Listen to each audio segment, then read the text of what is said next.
Olá! A compra de um imóvel, olha, é um dos maiores sonhos para muita gente. Mas e quando no meio do caminho aparece um imprevisto financeiro? O pagamento das parcelas fica impossível.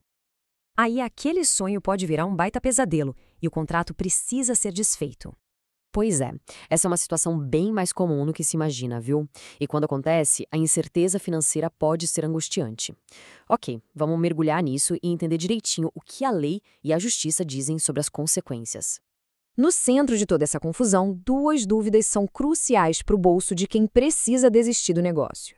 Para onde vai o dinheiro do sinal? E a comissão do corretor? Quem é que paga essa conta no final? Vamos responder a cada uma delas. Vamos começar pelo primeiro grande fantasma financeiro, o sinal, que a gente também conhece como arras. A primeira impressão é de que todo aquele dinheiro dado para fechar o negócio já era, está perdido para sempre. Mas será que é assim mesmo? Tecnicamente, esse pagamento inicial tem um nome, é arras confirmatórias. A função dele é essa mesma, confirmar o negócio, amarrar as duas partes e, claro, servir como um adiantamento do valor total. É a garantia de que o acordo está valendo. E é aqui que começa o nosso primeiro grande conflito. De um lado, a gente tem o Código Civil, que é bem direto ao ponto. Do outro, a gente tem a interpretação dos tribunais que costumam aplicar o Código de Defesa do Consumidor para equilibrar um pouco as coisas. Se a gente olhasse só para a letra fria da lei no Código Civil, a consequência seria dura. Quem desiste do negócio perde 100% do valor dado como sinal. Simples assim. A perda seria total. Mas, na prática, a história é bem diferente. O judiciário entende que o sinal é parte do pagamento total. Por isso, a perda não pode ser de 100%. Em vez disso, os tribunais estabeleceram que o vendedor pode reter entre 10% e 25% de tudo o que foi pago, não apenas do sinal. Isso muda completamente o cenário. Agora, o que é bem interessante aqui é a lógica por trás dessa decisão. O Superior Tribunal de Justiça, o STJ, argumenta que permitir o vendedor ficar com todo o sinal e ainda poder vender o imóvel para outra pessoa seria basicamente um enriquecimento injusto. E o Código de Defesa do Consumidor existe exatamente para proibir esse tipo de vantagem excessiva. Faz sentido, né? Bom, resolvida a questão do sinal, vamos para a segunda grande dúvida, a comissão de corretagem. E aqui a notícia pode não ser tão boa assim. Será que esse dinheiro volta? Para entender a comissão, a gente precisa conhecer o princípio do resultado útil. A lei diz que o trabalho do corretor é uma obrigação de resultado. E qual é o resultado que se espera? Simples, aproximar comprador e vendedor e formalizar o negócio. Com a assinatura do contrato, pronto, o resultado foi alcançado. Então, o ponto crucial é este. O serviço de corretagem termina no momento em que as partes assinam o contrato de promessa de compra e venda. A partir dali, o trabalho do corretor está feito e a comissão é devida. O que acontece depois, como a desistência, não afeta o direito do corretão de receber pelo serviço que ele já prestou.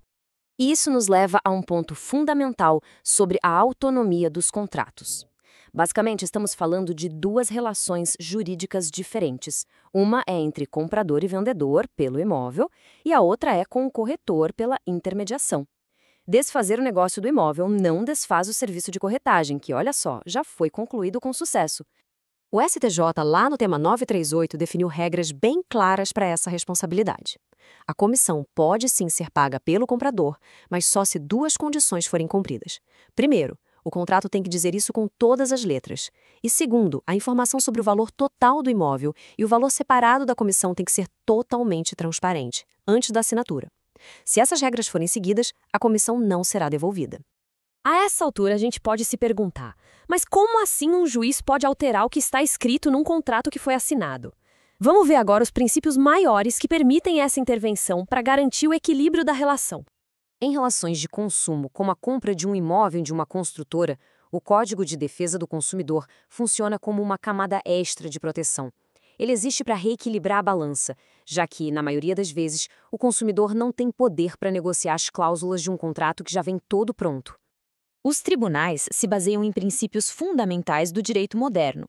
A função social diz que um contrato não pode gerar um lucro absurdo para uma parte em cima da outra. A boa-fé objetiva exige lealdade e transparência, e, claro, a proteção ao consumidor.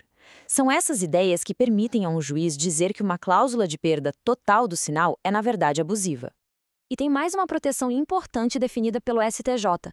Se o vendedor tiver que devolver algum valor, essa devolução tem que ser imediata e em uma única parcela. Nada de devolver o dinheiro em várias vezes ou só no final da obra, por exemplo. Isso garante que o consumidor não fique ainda mais prejudicado financeiramente. Ok, depois de analisar todos esses pontos, vamos organizar as ideias. Chegou a hora de ver o resumo, claro e direto, de como fica a conta final para quem desiste da compra. Então, vamos consolidar tudo isso. O sinal é apenas parcialmente perdido. A justiça limita essa perda a um percentual do total que já foi pago. Já a comissão de corretagem, se tudo foi informado direitinho, aí sim, é uma perda total, porque o serviço foi prestado. E sobre honorários de advogado do vendedor que alguns contratos tentam impor? Geralmente, a justiça considera essa cláusula abusiva. E para terminar, fica uma reflexão. Conhecer esses detalhes todos mostra a importância de ler cada linha de um contrato imobiliário. A assinatura lá na última página formaliza um acordo cujas consequências financeiras estão espalhadas por todas as cláusulas anteriores.